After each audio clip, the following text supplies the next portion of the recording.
ini dia bintang tamu kita pada malam hari ini ada Azam Jihad Ulhaq. Beliau seorang software engineer di Populix dan topik kali ini yang akan dibahas adalah tentang Laravel dengan judul From Beginner to Pro, Elevate Your Laravel Project yang akan membahas atau membawakan topik seperti organizer code dengan request class, kemudian ada service versus action class itu manakah yang terbaik untuk menyimpan data? Nah, ini penasaran kan teman-teman ya, dan juga ada penerapan observer pattern itu seperti apa, dan yang terakhir untuk bagaimana cara mengoptimalkan produktivitas dengan base controller dan traits gitu. Kita kenalan dulu dengan Mas Azam. Oke guys, Azam Jihad Ulhaq atau yang biasa aku panggil tuh Azam ya. Jadi Azam ini lulusan dari Informatika ITS Surabaya dan punya banyak pengalaman ya di berbagai software engineer gitu, dan dia ini dikenal dengan individu yang berdedikasi tinggi dan cepat dalam mempelajari ilmu baru gitu. Dia punya kemampuan yang luar biasa, terus punya interaksi yang bagus dan punya skill public speaking yang bagus. Jadi aku lihat di tek-tekan IG-nya tuh banyak banget event-event yang pernah dia datangi dan sharing di situ. Dan Azam ini pernah menang kalau nggak salah ini ya, juara satu Dev Camp Tokopedia gitu. Nah, pernah dengar nggak? Itu kan nggak semua orang bisa ikut hackathonnya gitu kan. Dan saat ini Azam berperan sebagai software engineer di Populix untuk berfokus di peningkatan kerja, terus kemudian user sampai dengan pengayaan profil pengguna gitu. Ntar kita akan tanya-tanya sekarang kesibukannya apa sih Mas Azam itu ya kan. Kalau gitu kita langsung mengundang Azam di screen Zoom kita. Oke, dipersilahkan. Hai Azam, apakah kau di situ? Halo, halo Hai, semuanya. hai. Oke, sebentar. Aku akan mempinkan diriku dulu. Oh, udah. Thank you, Maria. Hai. Oke, Azam, gimana kabarnya? Ini basa-basi banget sih. Ya, alhamdulillah baik Kak. Cuman ini ya, dari kemarin tiba-tiba ada radang tenggorokan, jadi mungkin suaranya agak-agak lemas gitu. Oh, Masya Allah. Tidur jam berapa kemarin? Tadi alhamdulillah tidur jam 2. Oke, jam 2 pagi. Jadi, guys, as for your information, jadi selain Azam fokus di pekerjaan utamanya di Populix, ini juga dia punya side job gitu. Dan ini masa muda yang sangat produktif gitu kan.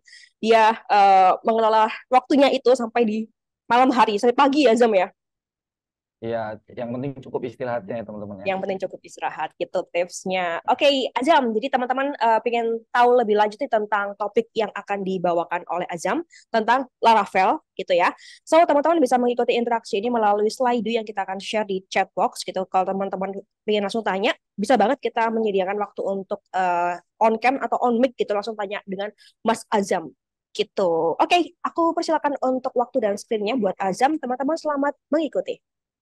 Oke, terima kasih Kak Sawitri. Aku izin sharing sedikit tentang hal-hal yang biasanya aku lakukan di Project Laravel ya. Oke, jadi eh, tips-tipsnya nanti itu kurang lebih ada 4, yaitu request class ya. Kemudian ada service atau action class. Kemudian ada base controller atau kita pakai traits. Dan yang terakhir adalah observer pattern. Nah, untuk use case kita pada malam hari ini, kita akan membuat sebuah endpoint, sebuah API untuk aplikasi email broadcasting.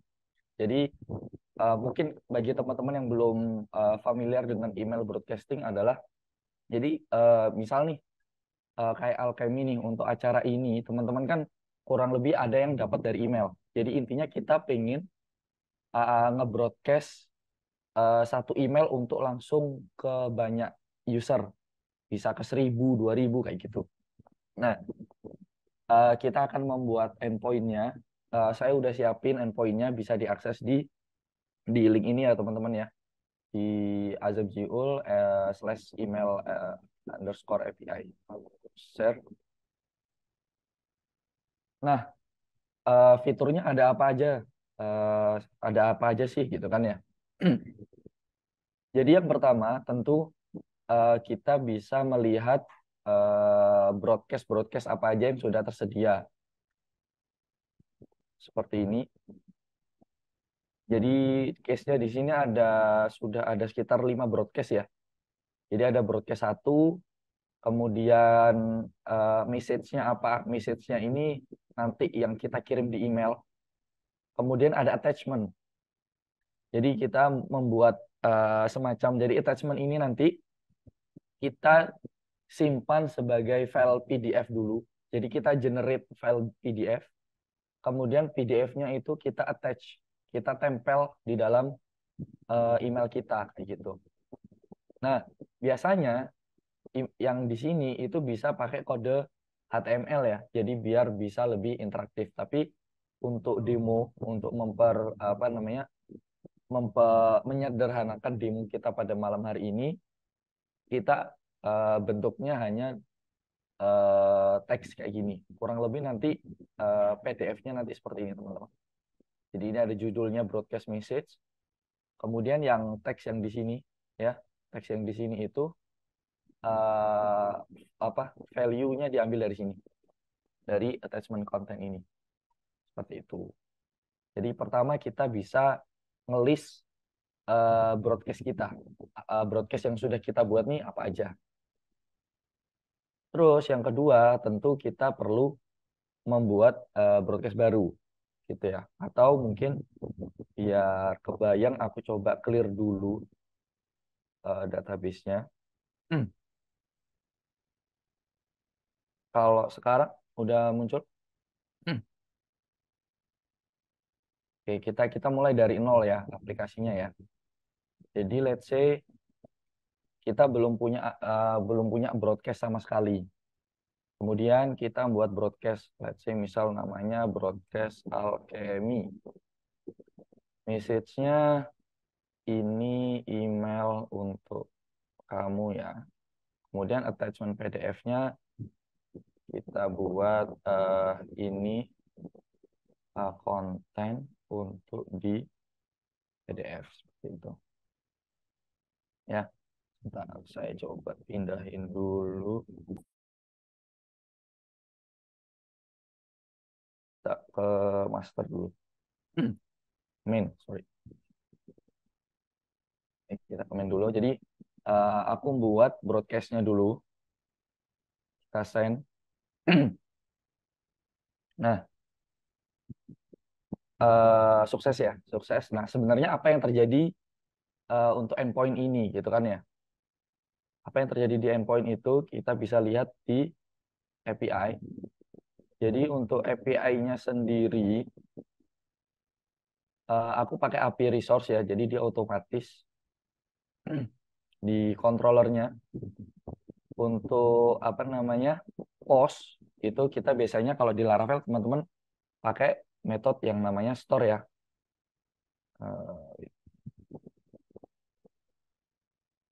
Ya, biasanya kan store ya. Jadi dia akan menerima sebuah request. Kemudian di sini ada PDF. PDF ini kita pakai package dari DOM PDF. Seperti itu. Nah, pertama kita memvalidasi dulu ya teman-teman ya. Kita validasi. Namanya itu wajib ada. Nama dari broadcast-nya. Kemudian message dari broadcast-nya.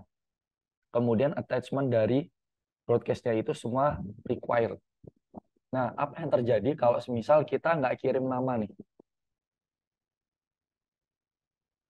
Maka kita akan dapat error 422, unprocessable content. Jadi kontennya itu tidak bisa diproses. Kenapa kok nggak bisa diproses? Karena dia belum mengirim nama, kayak gitu ya. Jadi kita melakukan validasi dulu.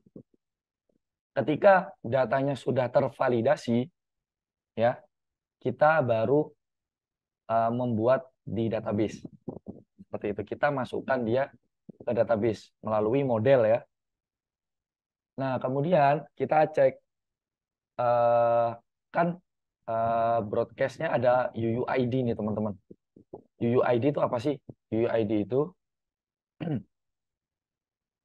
Unique identifier. Jadi kita nggak cuman, kalau yang ID kan dia akan increment 1, 2, 3, 4, 5, 6.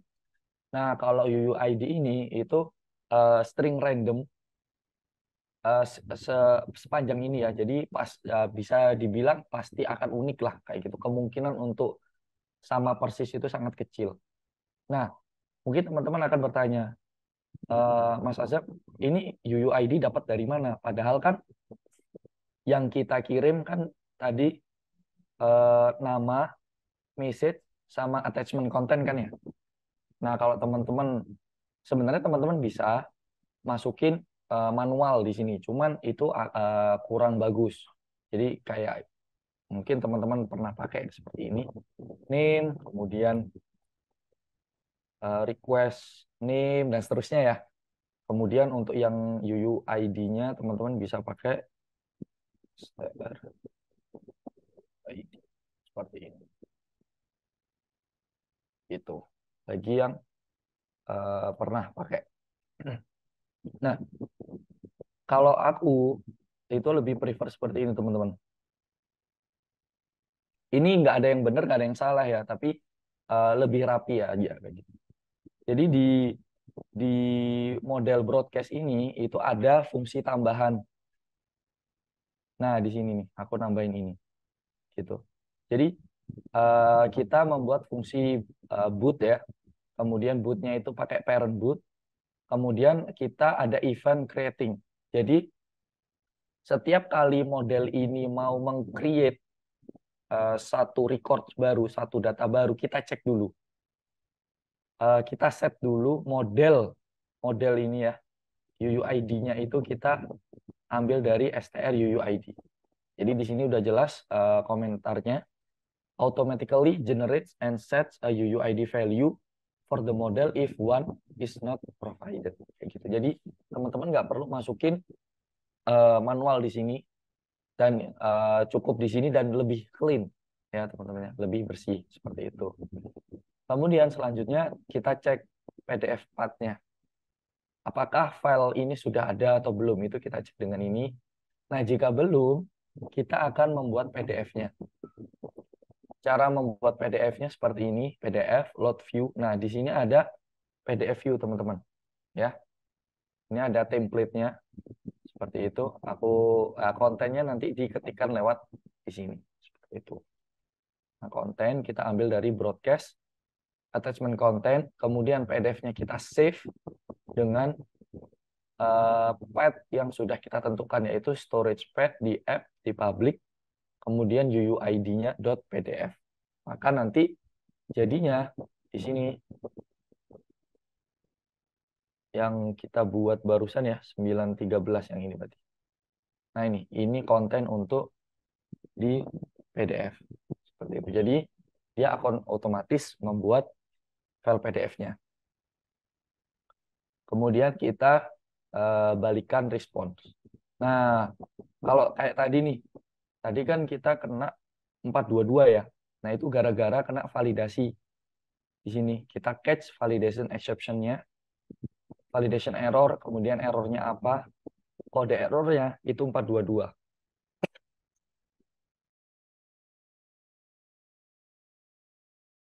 Kemudian kalau misal ada error di modelnya, itu kita kasih 404.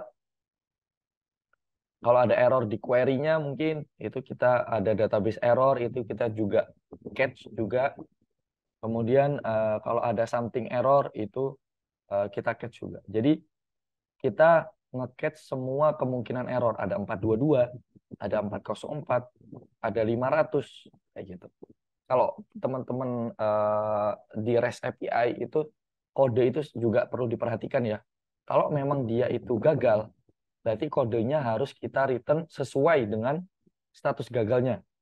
Apakah gagalnya itu tidak ditemukan, not found, berarti 404, atau gagalnya itu karena sistem error atau database error, berarti 500 dan semacamnya, kayak gitu teman-teman.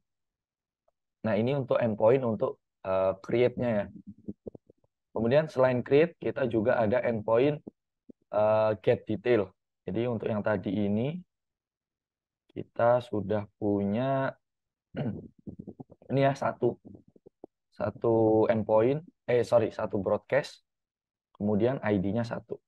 Kita ambil detailnya. Nah ini ya, seperti ini aman. Nah kan kita cuma punya ID satu nih. Gimana kalau kita nyari ID 100? Maka dia harus mengembalikan 40 ini, statusnya 404, message-nya juga not found, gitu ya teman-teman ya. Seperti itu. Ini kemudian kita juga bisa update. Jadi misal kita update name-nya. Misalnya yang ini ya, ini name-nya Broadcast Alchemy. Kita update jadi Broadcast Alchemy updated gitu. Yang kita ubah itu broadcast dengan ID 1. Nah, dia akan update successfully. Ketika kita lihat lagi, namanya akan berubah. Nah, kalau semisal kita update namanya kayak gini, gimana Mas? Kan harusnya nggak boleh gitu kan. Nah, di update kita juga melakukan validasi juga bahwa name itu juga wajib ada, nggak boleh string kosong kayak gitu. Kemudian kalau mode ini ada delete-nya, jadi kita juga bisa ngehapus broadcast kita, semisal sudah tidak digunakan. Gitu. Ini overview app-nya. Jadi cukup lengkap ya CRUD-nya. Nah, kemudian kita kan sudah punya broadcast. Nah, sekarang broadcast ini mau kita kirim ke siapa aja nih, ya kan emailnya. Nah, itu ada endpoint khusus, yaitu endpoint at broadcast target. Jadi di sini kita kasih tahu kita mau menambahkan targetnya di broadcast ID 1. Nah, siapa aja gitu targetnya. Nah, di sini ada name-nya, ada emailnya. Jadi nanti misal ada mau nambahin lagi, tinggal di sini aja. Misal Azam. Di sini Azam. Seperti gini teman-teman. Dan kita send. Nah, sudah ya. Target added successfully. Kita coba cek ke database. Nah, ini. Di sini kita tahu bahwa ini broadcast ID 1, namanya ini, emailnya ini, statusnya masih pending karena belum kita kirim ya, begitu. Nah, kemudian fitur yang utamanya adalah di sini. Kita akan mengirimkan emailnya, broadcastnya itu ke target-target yang sudah kita pilih gitu. Bentar.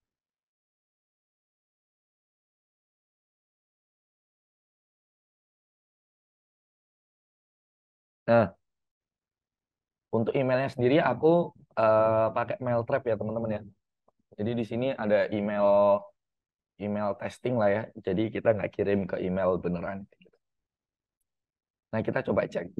Kita coba jalankan.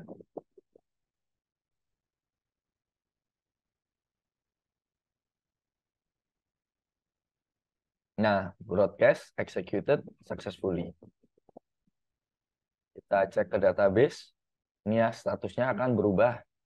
Send, kemudian dikirimnya kapan? Ini kita pakai UTC ya teman-teman ya. Jadi masih jam 12.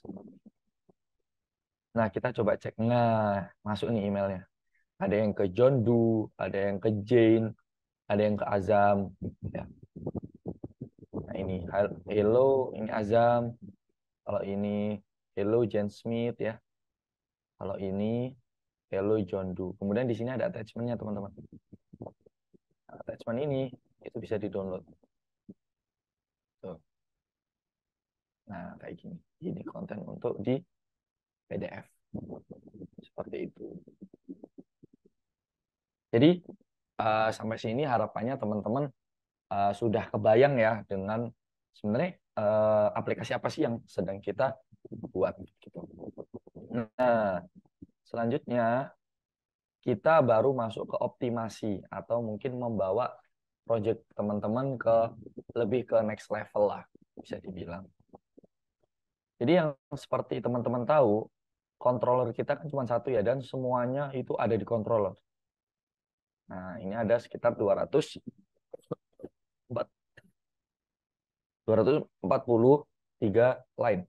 Yang mana codingannya itu kadang ada sesuatu yang berulang-ulang. Misal kayak catch-nya ini berulang-ulang. Kemudian ini juga validasi dan sebagainya. Nah, caranya adalah biar codingan kita lebih rapi. Ya, sepengalaman aku di project freelance atau di project waktu dulu masih internship Laravel. Ini disclaimer juga. Kalau untuk di perusahaan yang saat ini kerja, kebetulan nggak pakai Laravel lagi, kita pakai tech stack yang lain. Untuk yang di apa namanya Laravel ini, aku bisa pakai buat proyekan atau mungkin kita buka-buka open source yang ada di GitHub yang pakai Laravel.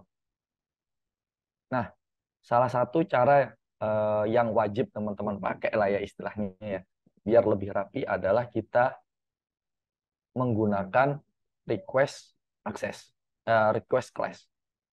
Request class itu apa sih? Kita pengen memindahkan validasi itu di request-nya. Jadi kita nggak validasinya manual di sini satu-satu, tapi kita bisa menghilangkan line ini untuk memvalidasinya. Nah, caranya gimana? Ya, caranya gimana? Pertama, teman-teman bisa buat PHP artisan make PHP artisan make ini make request ya. PHP artisan make request. Namanya apa? Namanya di sini kan store ya, store broadcast ya. Berarti store broadcast. Sebenarnya untuk nama itu bebas ya teman-teman mau kasih nama apa. Tapi biasanya kita itu kasih kata kerjanya. Kata kerjanya apa? Store. Kemudian apa yang kita store? Modelnya apa? Broadcast. Terus akhirnya kita kasih request. Itu untuk menandakan bahwa file ini itu form request class. Seperti itu.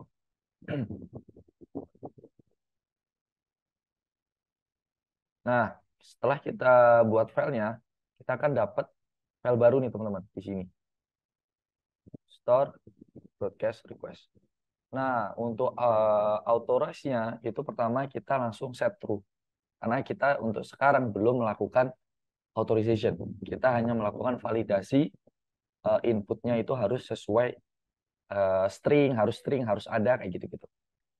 Kemudian rules yang ada di sini kita pindahkan ke sini teman-teman. Oke. Nah, kalau sudah ya, kalau sudah ini bisa kita hapus. Kemudian request ini kita bisa ganti store yang ini. Nah, ini request sorry. Validated iya seperti itu. Nah, lebih udah kelihatan ya. Jadi dan ini hasilnya itu kurang lebih sama di PPT ini di sini. Iya, validated data yang awalnya basicnya seperti ini dan kalau teman-teman baru belajar Laravel biasanya akan dikasih contoh-contohnya seperti ini karena memang cenderung lebih sederhana ya, langsung aja tulis di controllernya, nggak usah buat file-file baru lainnya seperti itu. Nah, sedangkan yang barusan kita praktekkan adalah yang agak lebih intermediate lagi, yaitu kita membuat broadcast request-nya ya, kita tambahin rules-nya di sini. Ya, kita tambahin rules-nya di sini. Kemudian di broadcast kita tinggal panggil request validated. Maka otomatis dia akan sudah divalidasi. Kita coba testing dulu. Kita buat broadcast baru tapi kita nggak ada namanya. Ya. Nah, ini ya. Validasinya tetap berjalan sesuai semula kayak gitu. Nah, ini selanjutnya teman-teman bisa implementasi di yang lainnya. Di update ini juga bisa. Nah, contohnya itu aku sudah buat, sorry.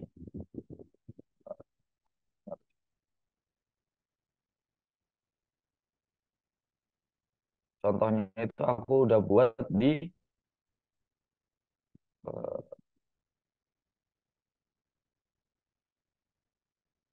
ada di branch ini request class ya. Jadi teman-teman bisa lihat di GitHub-nya di branch request class. Agak lama kita. Oke, guys, ada sinyal hilang kembali. Ya, IndiHome kayaknya bermasalah lagi, guys.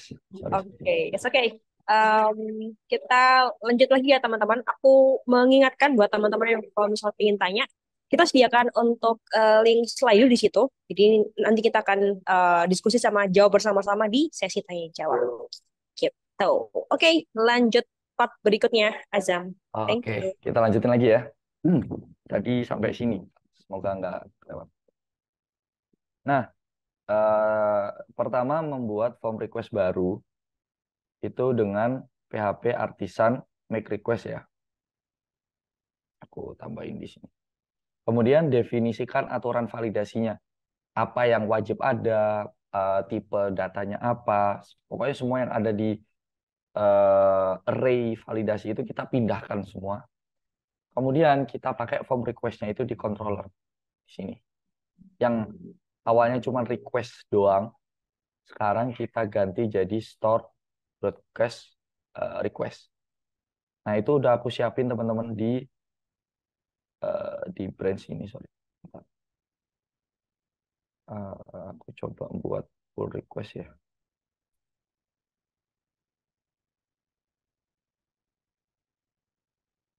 Dari request class. Nah, di sini bisa dilihat nih, lihat tuh. Jadi aku nambah add target request, store broadcast request, update broadcast request. Nah, yang awalnya kita butuh 1, 2, 3, 4, 5, 6, 7 line, sekarang kita cuma butuh 1 line. Kayak gitu. Jadi codingan kita akan lebih rapi lagi kayak gitu di controllernya. Nah, ini lihat ya, di sebelah kiri, sebelah kanan. Nah, di kiri, di kanan. Jadi kita memang tujuannya adalah di controller itu eh, jangan menjadi monster controller. Jadi semuanya itu ada di kontrol sampai line di kontrol itu 1.000, 2.000, 3.000. Nah, itu sebenarnya pertanda kita perlu merefaktor codingan kita. Kayak gitu, teman-teman. Terutama untuk aplikasi yang makin kompleks ya. Itu biasanya bisa sampai ribuan kan ya kalau project-project yang real seperti itu. Nah, dengan adanya ini akan sangat-sangat mengurangi line code kita dan lebih enak dibacanya. Jadi misal ingin kita itu mau nge-store broadcast ya. Oke, ini validasinya ada di mana? Oh, ada di file ini kayak gitu. Nah, semisal nanti store broadcast request ini dipakai di fungsi yang lain, kalau kita pakainya yang seperti yang di sebelah kiri, maka kita harus copy ini, kemudian kita paste ke fungsi yang lain. Sedangkan kalau kita sudah pakai yang ini, ya kita cukup pakai di fungsi itu kita pakai ini. Jadi don't repeat yourself-nya apa? Prinsip dry-nya ya, don't repeat yourself itu sangat-sangat diimplementasikan di use case yang satu ini kayak gitu teman-teman. Ini untuk tips yang pertama ya, memindahkan validasi dari controller ke form request class.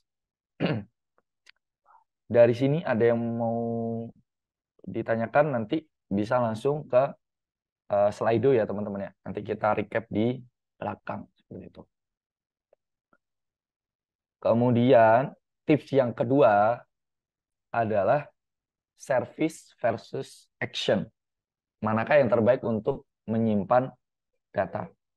Jadi yang yang sudah aku sampaikan yang tadi bahwa controller itu fokusnya sebenarnya adalah dia itu memvalidasi data, kemudian datanya itu nggak diproses di controller, Tapi kita pisahkan logiknya itu ke kelas yang lain. Kalau di sini pilihannya ada dua. Mau ditaruh di service atau mau ditaruh di action. Nah, nanti apa bedanya? Kita coba lihat dulu di PPT-nya. Nah, yang tadi aku sempat mention ya bahwa untuk menghindari hal-hal yang tidak diinginkan seperti ini, jadi bisa dibilang ini aku ambil fungsi untuk mengeksekusi broadcast atau ketika kita mengirim broadcast kita ke banyak orang. Nah, bisa dilihat cukup panjang ya fungsinya. Jadi dia terima dokumen ID, kemudian dia nyari apa namanya broadcastnya, memastikan file PDF-nya udah ada belum. Kalau belum ada kita buat dulu. Kemudian kita ambil target yang statusnya belum disend. Kalau dia udah disend, ngapain kita kirim lagi ya kan? Kita cukup ambil yang statusnya belum dikirim. Kemudian kalau targetnya kosong, berarti kan nggak perlu kita kirim email, nanti malah error karena kita ngirim ke email yang kosong. Maka kita langsung return 404 di sini. Dan kalau targetnya ada, barulah kita for loop satu-satu kita kirim emailnya. Seperti itu. Nah, kalau kita semua logik kita taruh di controller, yaitu tadi, lama-lama line-nya akan sangat-sangat panjang, sampai ribuan. Dan itu akan sangat painful, teman-teman. Akan sangat menyakitkan. Uh, Ketika ada error, kita akan kesulitan dalam tumpukan jerami, ya kan ya. Ini mana nih yang error? Kita nggak tahu. Nah, makanya kita coba pisahkan bahwa logik-logik itu bisa ke service kayak gitu. Nah, ini nih teman-teman. Jadi kalau kita pakai service ya, yang sebelumnya itu sepanjang ini ya, dari line 186 sampai 241, kalau kita pakai service, ini sekarang tinggal cuma dari line 171 ke 188. Nah, untuk execute-nya itu ternyata cuma butuh dua line ini. Ya, ini aku pakai cara yang paling sederhana ya. Sebenarnya untuk service, kalau teman-teman yang lebih senior mungkin akan tahu yang namanya dependency injection ya, kayak gitu. Tapi untuk sekarang kita akan buat yang namanya broadcast service, new broadcast service. Kemudian di broadcast service itu kita akan memanggil fungsi execute broadcast. Kita oper $dokumen sama library PDF kita. Seperti itu. Kalau ada error atau apa, akan otomatis ke catch. Kemudian kalau sukses, kita akan return JSON message broadcast executed successfully. Seperti itu, teman-teman. Jadi, bisa dilihat perbedaannya di controller kita. Bayangkan, kalau yang fungsi-fungsi execute broadcast ini ada 5, ada 10, seberapa panjang nanti codingan kalian. Tapi setelah kita pakai ini di sini, aku kasih contoh servisnya dulu, itu bisa lebih pendek dan lebih enak lihatnya. Nah, untuk di servisnya sekarang yang panjang kita pindahin ke servisnya. Gitu. Seperti itu, teman-teman. Jadi secara logik ini sama, cuman kita pindahkan filenya. Seperti itu. Ya, ini untuk servisnya. Nah, ini ada cek PDF, kemudian ada get target, terus kemudian ada send email. Nah, mungkin kalau ya, aku undo dulu. Kita pindah ke service class.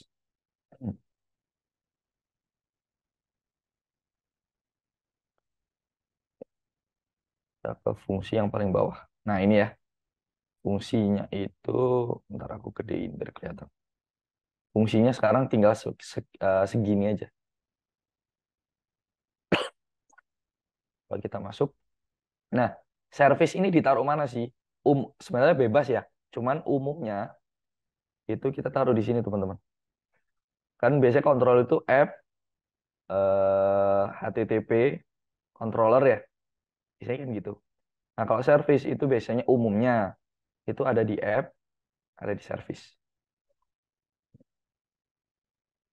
Nah, kalau kita klik, kita akan buka file yang di sini, broadcast service.php, namespace-nya itu app service.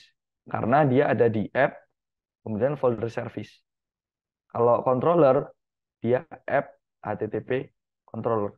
Karena dia ada di folder app, kemudian di folder HTTP, kemudian di folder controllers. Gitu. Nah, untuk membuat file ini, itu kita manual, teman-teman. Ya, maksudnya manual, nggak ada PHP artisannya ya. Tapi kita ya udah, kita buat aja folder namanya services, kemudian kita buat file yang namanya broadcast service. Kemudian kita ketikkan ya manual seperti itu. Dan logiknya kurang lebih sama seperti ini. Ini untuk service ya. Gitu. Nah, kemudian kalau untuk action gimana? Ya. Nah, untuk action itu seperti ini. Di sini ada this, execute, broadcast, kemudian kita execute. Jadi lebih singkat lagi. Aku coba kasih contoh di action class. Ya, di controller kita itu di sini lihat tuh. Di sini ada fungsi construct. Nah, ini bisa dibilang dependency injection ya. Atau intinya gini. Kita mau mengakses kelas execute broadcast ini. Jadi logiknya yang tadi panjang itu ya, yang tadi panjang, kita kalau yang tadi kan kita pindahin ke service ya, kita pindahin ke service. Nah, sekarang kita buat file baru namanya action, teman-teman. Kalau tadi namanya service, sekarang kita namanya action. Nah, filenya itu sama di app, kemudian kita buat folder actions, kemudian kita buat file namanya execute broadcast. Ini ada kelasnya. Nah, di dalam execute broadcast itu aku pecah-pecah lagi. Karena memang cenderung action itu bertanggung jawab hanya untuk satu aksi. Jadi kalau dia itu namanya execute broadcast, berarti dia itu tanggung jawabnya ya untuk mengeksekusi broadcast aja, nggak ada yang lain. Kemudian di sini kalau teman-teman lihat, setelah kita ambil broadcastnya, kita cari PDF-nya, itu kita panggil this check PDF exist action. Jadi ada action tersendiri khusus untuk ngecek apakah PDF ini sudah ada atau belum. Kalau belum ada, kita buat PDF-nya. Kayak gitu, teman-teman. Nah, itu ada di sini. Nih, cek PDF action. Ya. Jadi kelasnya itu cek PDF exist. Fungsinya umumnya biasanya pakai execute. Jadi di action itu cuma ada satu fungsi. Biasanya. Kayak gitu. Karena memang satu action, satu fungsi gitu. Jadi misal nanti kirim email, maka ini ada action khusus untuk kirim email saja. Kayak gitu. Jadi lebih dipecah-pecah lagi kayak gitu. Nah, jadinya si broadcast-nya kalau teman-teman perhatikan di sini, ini kan service ya, segini panjang Mas Yan. Nah, kalau di action-nya itu yang ini nih, lebih pendek. Kenapa kok bisa lebih pendek? Karena ada beberapa kode yang awalnya kalau di service itu satu file, ya lebih modular. Satu file. Nah, sekarang itu ada di 3 file yang berbeda. Nah, kemudian plus minusnya apa? Plus minusnya adalah yang pertama kalau untuk service, plusnya adalah ini tadi. Mengurangi duplikasi kode dengan mengekstrak logika bisnis itu dari controller. Terus juga memudahkan kalau teman-teman nanti di kantor, biasanya teman-teman itu wajib harus ada unit test. Begitu juga di Laravel juga ada unit test. itu ada pembahasannya tersendiri ya, karena itu memang biasanya kita pakai PES namanya, PES PHP. Ini ya, elegan PHP testing framework. Mungkin kalau teman-teman yang di JavaScript biasanya pakai JS.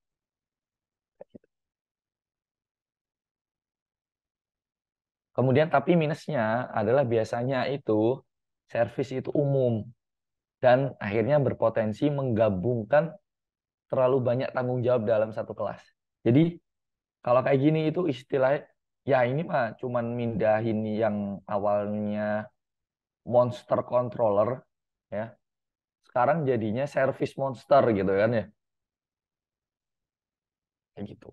Nah, mungkin bisa juga dibuat lebih spesifik. Jadi misal ini itu execute broadcast service itu juga bisa. Kalau terlalu panjang dan sebagainya. Gitu, teman-teman. Cuman enaknya adalah kalau udah dipisah jadi service, semisal nih ada service untuk ngecek PDF-nya mirip Action ya, misal ada service untuk nih apa execute broadcast nih. Nah, ternyata kita bisa manggil itu di endpoint yang macam-macam. Nah, itu kita nggak perlu ngoding lagi, nggak perlu kayak gini. Ini kan cuma bisa dipanggil di fungsi execute broadcast controller ya. Ini. Ini kan di controller ini. Nah, kalau misal di controller itu ada fungsi lagi. Let's say misal fungsinya namanya preview execute broadcast. Ya. Berarti kita harus kopas lagi ini semua, kemudian kita paste ke situ. Nah, tapi kalau semisal kita sudah pindahkan dia ke service, teman-teman, maka nanti yang kita panggil ini kan fungsinya execute broadcast. Nanti kita buat fungsi baru. Tadi ya, preview execute broadcast. Kita tinggal copy dua line ini aja. Gitu. Lebih modular. Nah, yang lebih modular lagi adalah kita pakai action. Karena yang di service kita jadiin satu file, ya. Kalau di action kita pecah lagi jadi 3 file.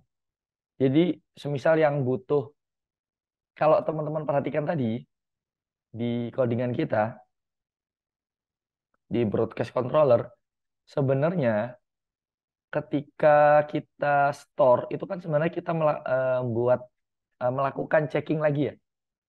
Nah, kalau kita sudah pakai action, teman-teman, itu kita bisa. Kita bisa pakai si action ini,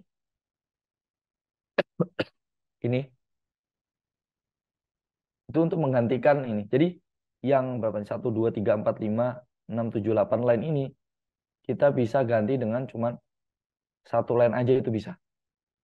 Gitu. Jadi akan semakin modular. Keuntungannya untuk yang kalau teman-teman pakai pattern action ya. Gitu. Ya, memudahkan pemahaman karena setiap action itu fokus cuma di satu tugas. Dan biasanya sangat-sangat jelas kayak yang tadi ya. Oh, ini itu nama filenya cek PDF Axis. Oh, berarti ya gunanya untuk ngecek PDF-nya ada atau enggak. Oh, ini tuh nama actionnya itu send broadcast email. Berarti codingan ini itu untuk kirim broadcast email. Kayak gitu, teman-teman. Nah, mudah untuk dites ya, karena cuma punya satu. Cuman, minusnya adalah bisa jadi sangat overheat. Karena semua action itu ada filenya sendiri. Dan bayangkan kalau teman-teman nanti punya apa namanya banyak banget kompleks proses yang kompleks, maka apa namanya filenya akan banyak sekali dan mungkin akan kebingungan juga. Tapi kalau memang projectnya menengah ke bawah, maksudnya simple agak kompleks itu saranku mungkin bisa pakai service. Tapi kalau teman-teman pakai DDD, Domain Driven Development, mungkin akan lebih cocok kalau teman-teman pakai action.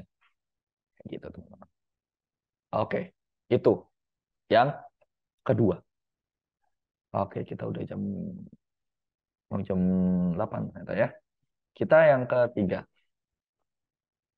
teman-teman nggak sih kalau teman-teman buat API itu kalau teman-teman di controller teman-teman lihat tuh, kita tuh melakukan sesuatu hal yang sama di fungsi store kita melakukan try catch. Nah, catch catch catch gitu kan.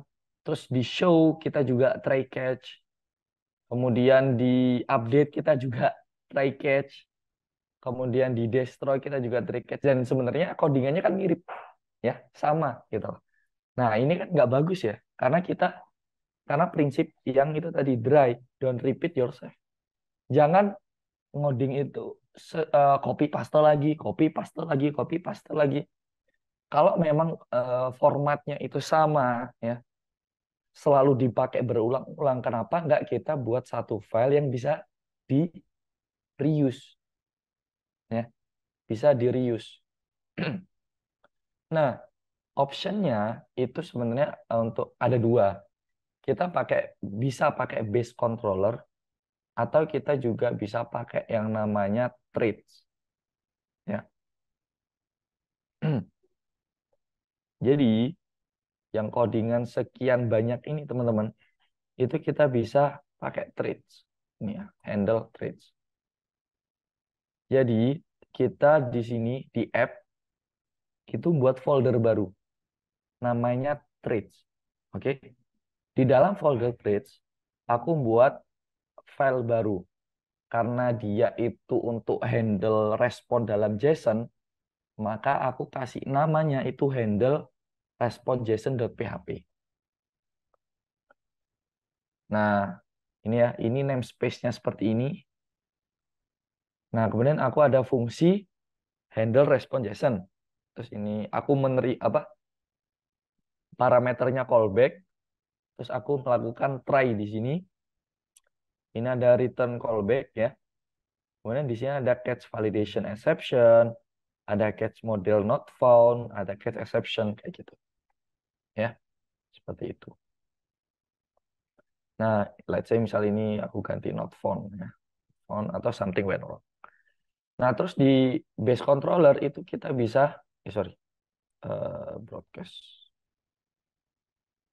Itu kita bisa lakukan seperti ini, teman-teman. Ya. Nah, ini yang show. Jadi pertama, ini ya handle response JSON ini aku use handle response JSON ya. Ini dari app threads. Nah, di thread ini kan sudah ada fungsi yang namanya handle response JSON dengan H kecil ya. Nah, terus aku panggil nih di sini. Handle response JSON, terus aku masukin fungsi codingannya. Mungkin teman-teman belum kebayang, kita coba praktik bareng-bareng. Jadi store yang sekian ini ya, ada catch, ada catch, ada catch, ada catch ini ya. Ini kita hapus aja. Oke. Try-nya kita hapus. Kemudian yang tadi itu kita return this, dia nerima request ya. Request sama PDF. Ini kita.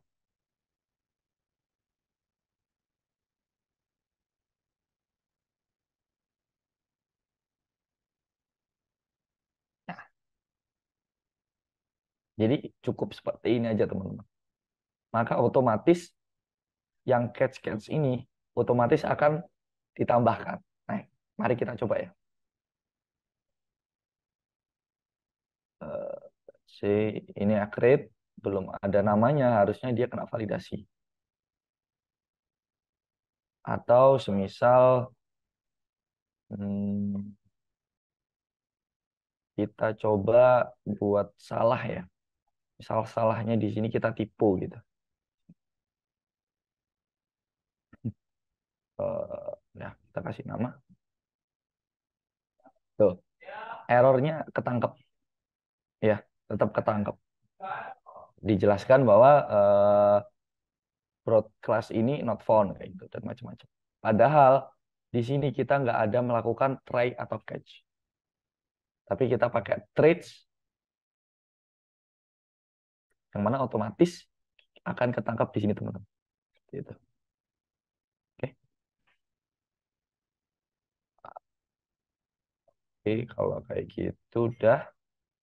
Ini untuk yang tips yang ketiga. Jadi nanti codingan teman-teman akan lebih rapi. Nah, kayak gini nih. Ini kan sangat-sangat nggak guna ya. Hapus saja. Return this and the response JSON. Kemudian kita buat semacam callback function. Use. Kita oper request-nya.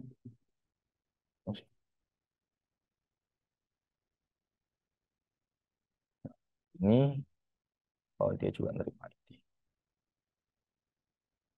Nah, jadi lebih pendek. Nah ini juga nih kita bisa hapus. Return this response. Sorry. Handle response JSON function use ID.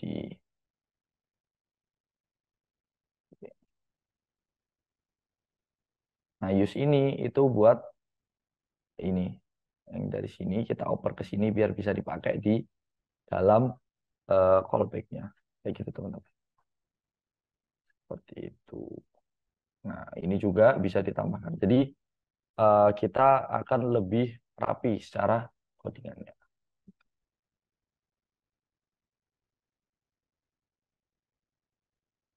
Ini untuk tips yang ketiga. Kemudian yang tips yang terakhir.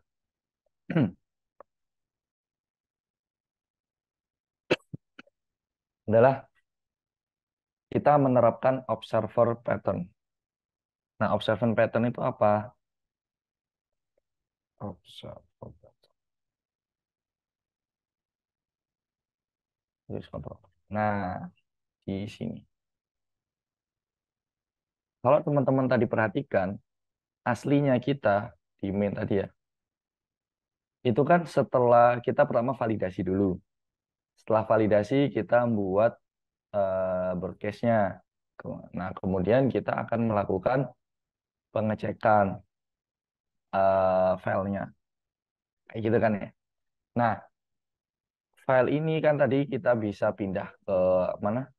Kita bisa pindah ke service, atau kita juga bisa pindah ke action, kayak gitu kan ya. Nah, selain dipindah ke service, juga dipindah ke action, kita juga bisa pindah dia ke event, event listener. Jadi namanya kan pattern observer ya, mengobservasi. Jadi teman-teman itu bisa merubahnya jadi kayak gini.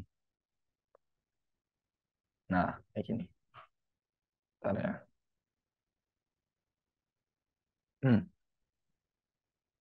Jadi setelah broadcast ini di-create, kita tinggal mengirim event aja.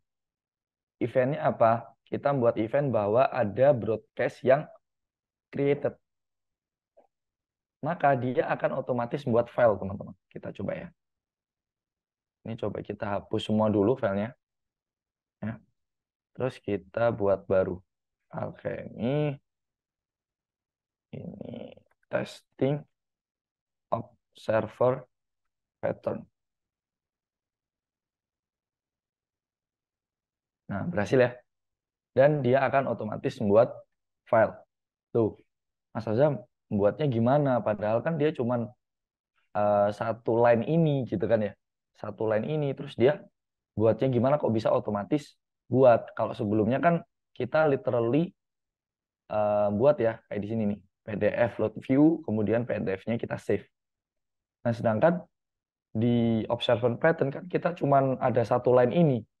Kok bisa secara ajaib, apa namanya, kok bisa secara ajaib eh, buat filenya itu gimana? Nah, teman-teman mungkin nanti akan menemukan pattern ini di project-project yang kalian handle. Karena ini pattern yang juga dipakai, bahkan dipakai sama Laravel-nya sendiri secara built-in-nya kayak gitu, secara bawaannya kayak gitu. Nah, teman-teman, si broadcast created ini itu sebenarnya itu namanya event ya. Dia itu ada di app event, kemudian ini ada namanya broadcast created ya. Nah, kemudian ketika teman-teman buat event itu harus mengkonstruknya dulu. Jadi gini, kita kan tadi sudah nge-create broadcast ya. Nah, data broadcast ini yang mau kita olah ya kan ya. Karena dari broadcast ini kita ada attachment konten sama UUID-nya. Yang mana attachment konten ini jadi PDF, UUID itu jadi nama dari PDF-nya. Kayak gitu ya. Nah, event ini itu kita konstruk dulu jadi this broadcast. Udah, kayak gitu aja simple. Nah, kemudian ada yang namanya listener. Itu ada di app, ada event, di sini ada listener. Nah, nama listenernya adalah create PDF for broadcast. Jadi kita akan meng-create PDF untuk broadcast yang sudah dibuat itu tadi. Nah, ini konstruk PDF ini untuk ini ya, library PDF-nya ya, karena kita pakai, balik lagi kita pakai Berryfit dom PDF. Ini package-nya orang. Gitu.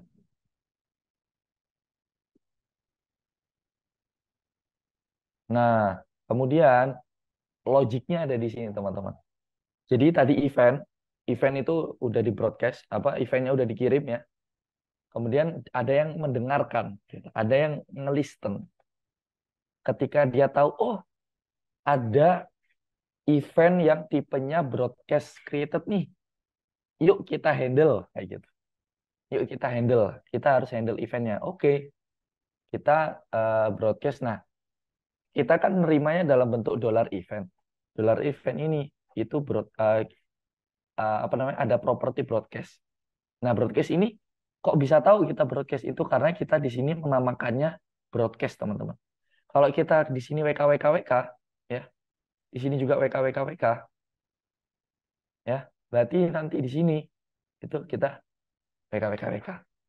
Kayak gitu ya, teman-teman ya. Jadi nggak mungkin agak bingung penamanya itu sebenarnya terserah kita, tapi teman-teman harus tahu ini tuh dapatnya dari mana. Gitu. Gitu ya. Jadi data dollar broadcast ini kita oper ke event. Oke? Kita oper ke event lewat sini. Nah, ini itu kita assign ke sini. Jadi this broadcast ini mengarah ke public broadcast-nya punyanya ini. Jadi ada variabel broadcast, tapi variabel broadcast ini punyanya kelas ini. Kelas broadcast created ini tadi. Yang mana itu nanti akan dipakai di sini. Oke. Gitu ya. Nah, barulah logiknya di sini. Kita cek PDF file-nya. Udah ada belum nih filenya? Kalau belum ada file, kita create. Seperti itu, teman-teman. Nah, terus terus Mas Azam, cara ngaturnya event ini didengarkan sama siapa? Itu di mana? Itu ada di sini. Ada event service provider. Di sini ada listen, ya. Jadi ada gini. Jadi setiap ada event broadcast broadcast create, maka yang mendengarkan itu created PDF for broadcast. Nah, contoh yang lebih real lagi adalah kalau di Laravel itu secara bawaan setiap ada user yang mendaftar, dia akan dapat email verifikasi. Nah, ini bawaannya Laravel. Jadi ketika ada event register, setiap ada user yang terregistrasi, maka otomatis ada listener yang namanya send email verification yang akan ngirim email verifikasi itu. Makanya teman-teman mungkin akan beberapa kali akan loh apa namanya, autentikasi di Laravel keren ya. Ketika buat user dia akan otomatis dapat email verifikasi.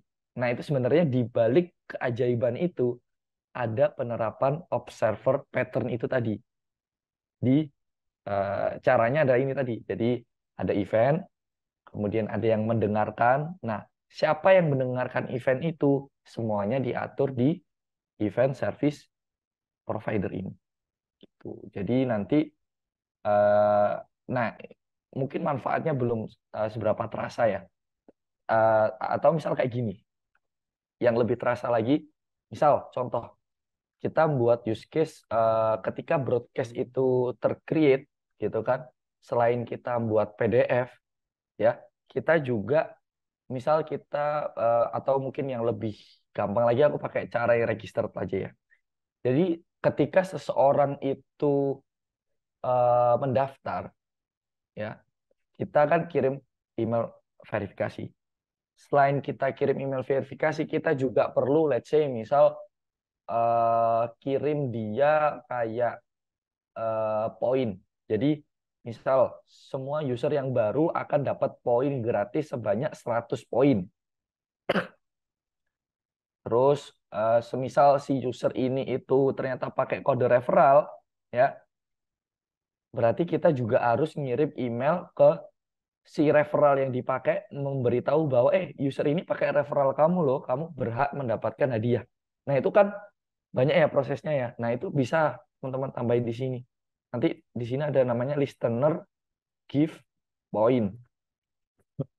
Terus ada listener notification ke referrer. Terus ada listener untuk give point ke referrer. Jadi enak. Jadi teman-teman cukup ngeblas, cukup manggil satu line ini aja. Nanti selanjutnya itu ada 4 proses yang akan otomatis jalan tanpa harus dipanggil satu-satu di sini. Itu teman-teman keunggulan dari option pattern. Jadi lebih tertata. Oh, ini untuk ngehandle kirim apa namanya poin. Ya, apa? Ini untuk email notifikasi apa verification. Ini untuk ngasih poin ke user yang baru daftar. Ini untuk kirim notifikasi ke kode referral yang dipakainya bahwa kode referralnya udah dipakai dan nggak dapat hadiah, biasanya kan kayak gitu. Terus kita juga kasih poin ke referral. Jadi akan lebih rapi gitu. Jadi daripada kita harus buatnya buat codingannya di bawah sini ya. Kalau teman-teman nggak pakai tips-tips yang kita share di hari ini, maka controller teman-teman itu lebih panjang, nanti makin berantakan dan sebagainya. Nah, harapannya dengan 4 tips-tips ini, teman-teman bisa semakin rapi dan misal ada developer baru, ada tim baru, karena rapi lebih enak untuk apa namanya mengerjakannya ya, daripada ngerjain yang serabutan. Tentu akan lebih enak ketika kita mengerjakan kode yang lebih rapi seperti itu. Dan memang Laravel sendiri sudah lengkap. Nah, sebenarnya ada satu tips lagi yang nggak cukup ya waktunya, itu ini teman-teman. Sorry. Namanya Laravel Queue. Kalau tadi teman-teman perhatikan ketika kita melakukan execute broadcast kan agak lama ya. Ini 7 detik. 7 detik itu cuman kirim ke 2 email. Berarti hitungannya satu email 3 detik. Nggak mungkin dong, masa sih broadcast cuman ke 2 orang. Broadcast ya ke 1.000 orang, ke 10.000 orang, ya kan? Biar dia beli produk kita. Nah, kalau satu email aja 3 detik, kalau 1.000 email berapa? 3.000 detik. Oke. Nah, kalau kayak gitu, berarti kita harus nunggu sebanyak 3.000 detik, which is itu hampir 3.600 detik, hampir 1 jam. Dan nggak ada server atau REST API yang time out-nya itu 1 jam. Ya, biasanya time out-nya ya 60 menit. Ya, sorry, 60 menit. 60 detik. Ya, 1 menit lah pol-polan kayak gitu. Karena kalau disuruh nunggu lama-lama juga ya, itu rawan. Nggak ada yang mau. Nah, itu kita kalau teman-teman nanti bisa cari namanya Laravel queue, antrian. Tulisannya seperti ini. WW, Laravel queue. Jadi kita mirip seperti nanti seperti event gini teman-teman. Jadi kita tinggal kirim apa namanya dispatch queue-nya, kita masukkan ke antrian ya. Habis itu ya udah dia akan jalan di background job. Jadi ketika kita klik gitu ya, oh sukses. Nah sebenarnya itu belum ngirim ke 1.000, tapi kayak antri satu-satu dikirim. Tapi itu jalannya di belakang, di background. Kita nggak nge-handle. Nah, itu juga sangat-sangat fitur yang sangat penting ya untuk aplikasi, terutama aplikasi yang besar, yang perlu proses yang banyak, biar servernya nggak terlalu berat. Jadi daripada ngerjain 1.000 sekarang juga harus selesai, kita cicil 1.000 itu, kita kerjakan satu-satu, tapi kita manggil orang, manggil satu antrian gitu, tolong dong kerjain ini satu-satu.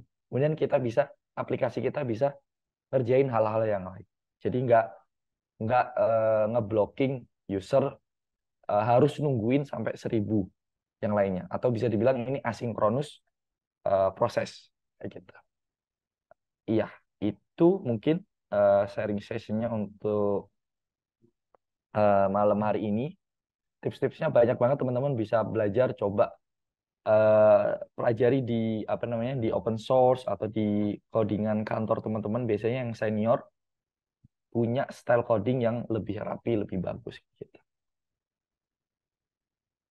Iya, mungkin terlihatnya lebih rumit ya, tapi itu ketika teman-teman udah nangkep, itu akan membuat lebih rapi codingan teman-teman dan tentu lebih enak ya, uh, lebih enak untuk di maintainnya seperti itu. Mungkin itu dari aku, Kak Sawitri. Mohon maaf kalau ada salah katanya. Pertanyaan silakan. Oh, oke. Wow. Seru sekali ya, guys. Technical banget, literally tech community yang membahas tentang technical ya. Kalau misal offline mungkin lebih seru kita akan ngoding bareng-bareng gitu. Ini bisa jadi ide untuk apa namanya? Pull request di Hacktoberfest. Oke, udah pada ikutan belum? Oke, kita ada di sesi tanya jawab. Oke, aku akan menurunkan eh, volume suara aku. Aku lupa ini bukan kamar. Oke, beberapa pertanyaan sudah masuk di Slido. Mbak, kok jadilah Rafael namanya? Disesuaikan sama topiknya ya, Mas Gamal ya. Thank you. Oke, sambil membuka Slido, ini aku melihat ada beberapa user yang kita kenali, Zam. Ini Mas Ahmad Ali atau ini apakah orang yang kita kenal di dimanapun? Ada juga Jonias, oke, favorit ini ya, Hekel di Surabaya Hackerling. Terus ada Nusa dari Himatifta, ada Mas Sigit ya, ada Tito juga. Oke, sobat lamaku. Oke guys, slide-nya lagi on the way. Teman-teman kalau misalnya pengen langsung tanya ke Mas Azam, boleh banget ya, kita open banget. Kita mungkin akan sampai di jam 20.30 karena ini topiknya seru banget, teknikal banget. Jadi kita akan maksimalkan di jam setengah 9. Gak apa-apa ya guys ya. Oke, ini aku bacanya dari Mas Gamal, Mbak kok jadi Lara apa? Larawel, Rewel, Laravel ya guys. Screen-nya nggak kelihatan. Oke, mungkin sambil menunggu screen-nya, aku akan bantu untuk membaca pertanyaannya teman-teman yang sudah masuk di Slido di screen aku. Nah, udah dah. Yang pertama dari Daka. Oke, monggo Mas Diki. Terima kasih ya sudah bergabung. Dari Mas Daka, dari ketika send email itu terlihat jika salah satu email gagal dikirim, maka dia fail. Ya, benar.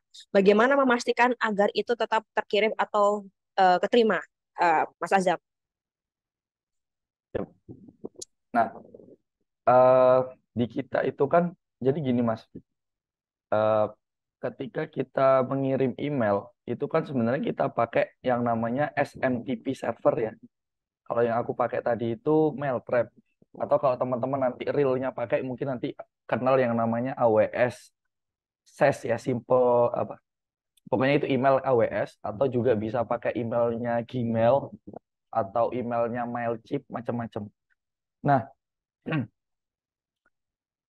ketika kita pakai yang namanya third party, ya, ketika kita kirim email, itu kan yang bisa kita kontrol di aplikasi kita adalah ketika kita proses itu, kita hit, ya, kita proses itu ke server SMTP-nya itu sukses, berarti kita tandain itu sukses, Mas.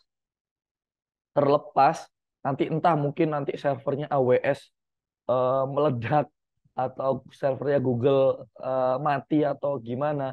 Tapi selama kita pas kita kirim data kita ke server emailnya mereka itu sukses, maka kita tandain itu sukses, Mas. Kayak gitu. Dan selebihnya kita percayakan ke layanan yang kita gunakan. Makanya sangat penting untuk menggunakan layanan yang terpercaya. Misal pakai itu tadi Google dan AWS ya umumnya kayak gitu. Kalau dari aku pribadi biasanya pakai yang AWS. Dan di startup juga biasanya pakai AWS atau Google itu sih yang penting.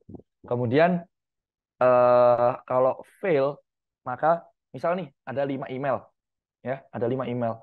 Di yang tadi itu misal email pertama sukses, email kedua sukses, email ketiga gagal, maka kita langsung stop, Mas. Untuk yang cara aku tadi seperti itu ya. Jadi kalau ada yang gagal, itu langsung aku stop. Jadi kemudian diperbaiki. Mungkin emailnya itu nggak ditemukan. Atau bisa jadi kita belum bayar tagihan kita. Jadi misal kita beli ke AWS itu ada limitnya 100.000 email. Ternyata kita ngirimnya 100.000 lebih kan. Nah itu kan harus bayar dulu baru bisa pakai. Ya, nah itu kita gagalin dulu. Yang email ketiga sampai kelima kita bayar dulu, lunasin dulu. Kemudian kita jalankan broadcast-nya lagi. Nah, oleh karena itu biar yang sudah terkirim itu nggak kita kirim lagi, makanya tadi ada query, kita cek statusnya yang belum disend. Jadi kita ambil yang belum disend aja. Kalau yang sudah disend ya udah nggak usah kita kirim lagi kayak gitu. Jadi itu ya mungkin ya. Jadi memastikannya ya sampai kita dapat respon 200 atau respon oke. Makanya aku sangat menekankan ke teman-teman untuk pakai try catch. Jadi try catch itu apapun errornya itu akan ketangkep gitu loh teman-teman. Nah kalau teman-teman biasanya kalau yang beginner, aku dulu ngoding awal-awal itu nggak pakai try catch karena nggak tahu itu apa. Jadi ketika gagal itu kita nggak tahu kalau itu gagal kayak gitu biasanya. Dan akhirnya nggak ketangkep gagalnya itu karena apa kayak gitu. Nah dengan adanya try catch kita bisa nangkep errornya. Kalau ada error kita coba lihat lognya apakah tagihan kita yang belum bayar atau mungkin endpoint-nya atau server kita yang lagi down atau mungkin emailnya yang nggak valid itu juga bisa kayak gitu Mas. Paling seperti itu ya yang untuk kita memastikan dia tetap terkirim atau enggak ya kita apa namanya kita kirim ulang lagi kayak gitu nanti Hey, ketahuan error. siap. Terima kasih, Ajam. Semoga Mas Daka bisa menjawab ya untuk pertanyaannya. Oke, mungkin kita akan menjawab 3 pertanyaan gitu, karena satu pertanyaan bisa panjang, guys, gitu. Dari Mas Gamal, mohon izin Mas Azam, izin bertanya. Baik, kalau untuk posisi kelas request itu boleh dijadiin satu, boleh dijadiin satu enggak gitu kan, proses update maupun store-nya gitu. Nah, gimana best practice-nya? Ini sambil coding Zam atau Aku mau nunjukin ininya. oke.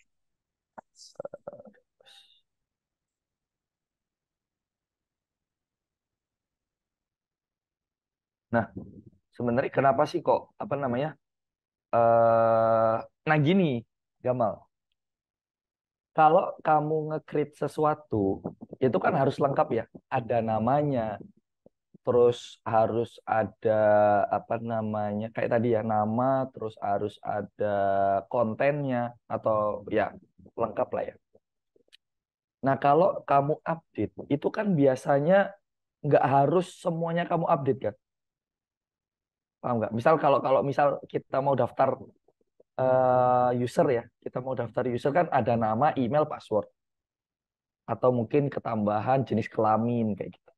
Nah, ketika kita update itu kan belum tentu kita update semuanya kan, Gamal. Kita bisa aja cuman update cuman emailnya aja. Atau mungkin kita mau update namanya aja. Atau kita mau update nomor HP aja kayak gitu. Kalau requestnya itu disamain kayak create, berarti nanti setiap kali kamu update itu kamu harus ngasih body yang lengkap. Harus ada namanya, harus ada apa namanya emailnya. Jadi lengkap.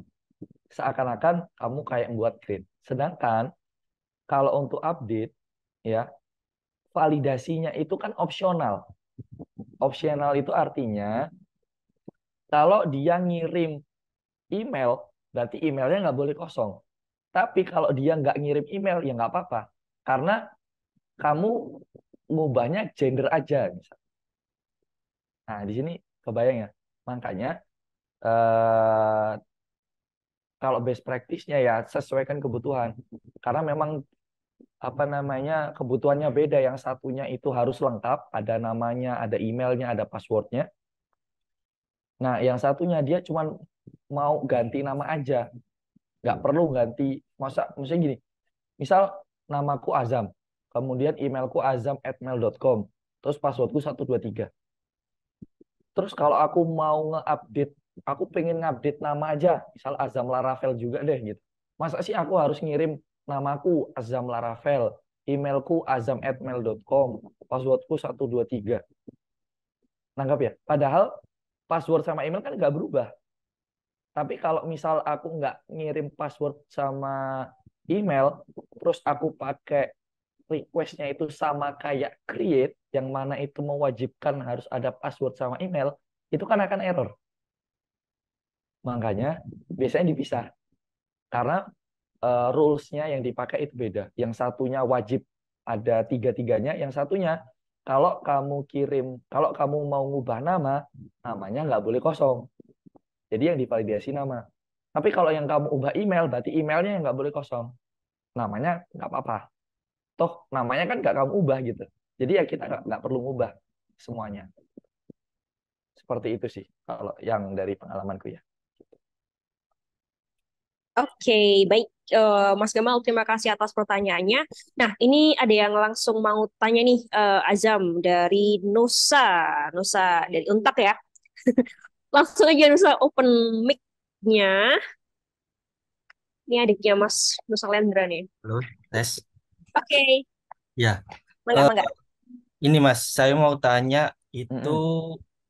jika terdapat dua validator ya Pak, Mas ya, di dalam store atau update function di controller, itu bagaimana sih cara pemanggilan masing-masing validator itu yang ada di dalam broadcast rules itu Mas? Hmm, maksudnya validasinya 2 kali. Iya, validasinya 2 kali. Hmm, itu jarang terjadi sih ya. Maksudku gini, yang Nusa validasi itu kan biasanya input dari form kan ya. Benar-benar. Nah, apakah ada kemungkinan input dari form itu ada langsung submit 2 form? Biasanya satu form itu satu endpoint aja kan, satu satu root aja kan biasanya. Oh iya Mas.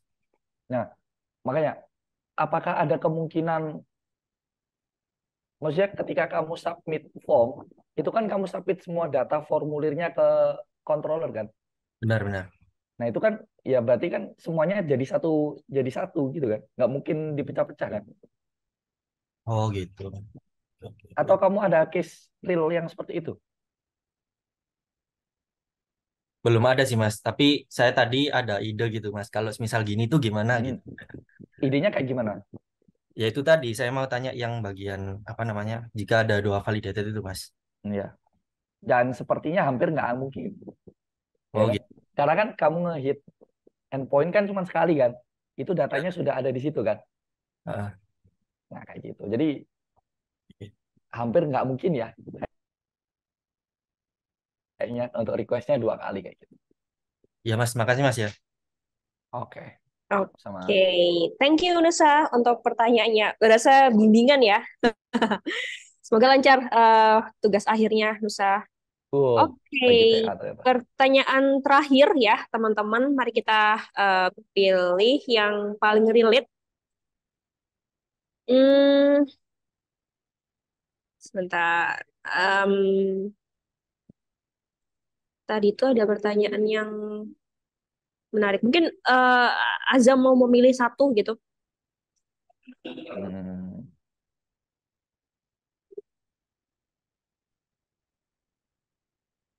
mana ya? Ini yang terima kasih. Yang terima kasih. Pilihlah Mbak Aca. Oke, Sarankan. terserah. Oke, em, Risk condition. Yang mana itu risk condition? oh yang bawah ya. Oke, ini eh, pertanyaan baru masuk 9 menit yang lalu. Paling bawah itu. Ada tips mengatasi race condition nggak, Mas Azam? Oke. Race condition ya. Ini unik juga sih. Aku juga baru ngalamin itu di kantor. Biasanya itu kalau teman-teman ya mungkin contoh misal kayak tiket apa ya yang sebelum tiket Coldplay yang viral itu jadi udah bayar ternyata tiket konsernya nggak dapat. Nah itu sebenarnya kan kasus-kasus race condition ya. Kalau kalau mau yang paling sederhana, teman-teman bisa pakai yang namanya database log. Jadi misal nih eh, kita punya tabel tiket gitu ya, tiket Coldplay misalnya kayak gitu. Nah, kalau ada orang yang lagi beli tiket Coldplay ya, si row misal tiket namanya Coldplay kemudian stoknya tinggal 20 misal kayak gitu. Ada kolom dua kolom name sama stok. Nah, biasanya kalau ada orang beli ya kan, itu kan biasanya kita apa namanya tiket titik dua update stoknya minus minus ya stoknya dikurangi satu kayak gitu. Nah itu kita lock teman-teman. Maksudnya lock itu gimana? Kita kunci row itu, misal tiket itu ID-nya satu. Untuk tiket ID satu itu kita kunci dulu untuk si proses A. Nah proses A selesai nih yang stoknya 20 jadi 19 ya kan? Baru lognya kita buka, kita proses request yang selanjutnya. Kita log lagi.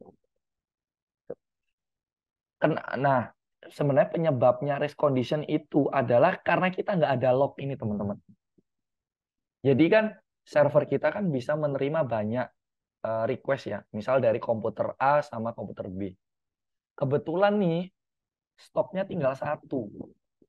Nah, komputer A ngakses endpoint kita bersamaan dengan komputer B.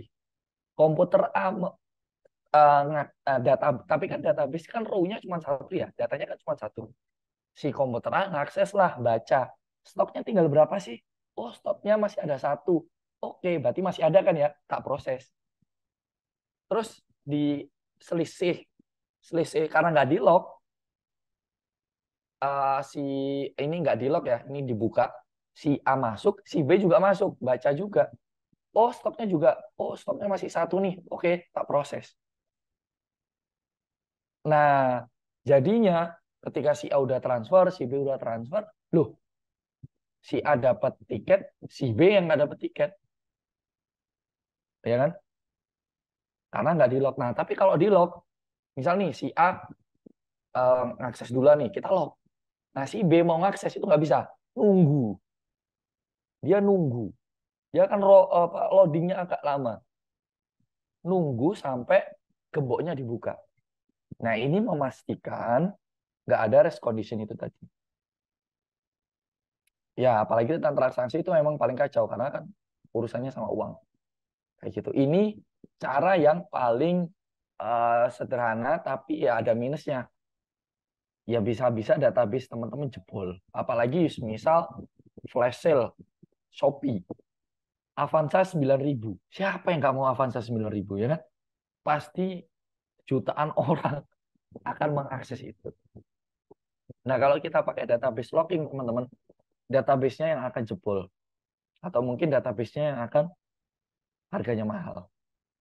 Kalau mau lebih sederhana sebenarnya kayak yang penjualan tiket Coldplay kemarin. Jadi, misal ada 1 juta orang yang akses website kita. Kita itu bayar ke Cloudflare yang nge-handle domain kita. Itu kayak ada satpamnya gitu. Jadi dari yang 1 juta, oke 1.000 orang dulu masuk. 1.000 ini masuk, habis itu 1.000 ini diproses dulu satu-satu. Pakai database locking pun mungkin masih aman lah kalau cuma 1.000 orang. Selesai 1.000, masuk lagi 1.001 sampai 2.000, masuk lagi, proses lagi.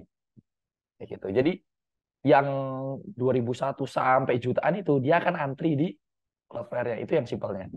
Atau kalau misal teman-teman kayak di marketplace, di Tokopedia dan sebagainya itu biasanya apa namanya? Part 2. Biasanya itu sudah ada mekanisme-mekanisme lain teman-teman yang lebih kompleks. Bisa pakai Redis biasanya. Biasanya ada yang pakai Redis juga. Jadi stoknya itu di counternya ada di Redis. Jadi itu masuknya ke sistem desain sih lebih tepatnya. Dan kalau teman-teman ada kesempatan untuk mengerjakan fitur-fitur yang seperti itu sangat-sangat privilege ya buat kita engineer, karena ya kita nggak akan bisa dapat itu kalau di perusahaan yang mungkin yang pakai cuman 10 orang gitu. Ada yang pakai cuman 100 orang kayak gitu. Nah, makanya semakin kompleks masalahnya sebenarnya semakin added value ke kita ya, karena kita bisa ngehandle masalah-masalah yang susah. Mungkin itu ya, Mas Daka ya, dari Palembang. Dari Anonymous, ini Daka juga yang tanya ya. Oke, Azam dan teman-teman semua, ini sesi pertanyaan yang terakhir tadi. Jadi karena sudah jam 8:30 gitu, kita agak overtime 3 menit, 2 menit ya teman-teman ya. Jadi terima kasih banyak buat teman-teman semua, dan tentu aja kita give applause buat pemateri kita pada malam hari ini, Mas Azam yang sudah sharing tentang Laravel. Semoga teman-teman bisa mendapatkan manfaatnya dan bisa diimplementasikan ya di codingannya masing-masing gitu, di pull request. Oke, guys, teman-teman kalau misalnya pengen dapat materi dari Azam, boleh banget kita open ya. Kita akan membagikan materinya Azam buat teman-teman yang pengen dapat, dengan syaratnya mengisi feedback terlebih dahulu gitu. Kasih kita feedback untuk Azam dan juga Alchemy gitu. Mungkin teman-teman mau lanjut, Mas Azam lanjut part 2 gitu. Begini ya guys gitu. Oke, guys, oke, langsung tutup ya. Oke. Thank you ya buat teman-teman semua yang mungkin lagi besok ada sidang, besok lagi kerja lagi, besok Jumat, besoknya weekend gitu kan. Selamat menikmati waktunya besok, dan buat Azam semoga lekas reda ya untuk radangnya gitu. Padahal kemarin kita ngobrol banyak gitu. Jangan-jangan kebanyakan ngobrol gitu. Oke, guys, thank you so much buat kehadirannya tim Alchemy, Sawitri, Salsa sama Maria pamit undur diri. Terima kasih Azam dan teman-teman semua, selamat malam. Sampai jumpa lagi di Alchemy Talks episode berikutnya. Gitu. Sawitri pamit undur diri. Mohon maaf kalau misalnya ada kata-kata yang kurang berkenan. Selamat malam semuanya, selamat beristirahat. Wassalamualaikum warahmatullahi wabarakatuh. Bye.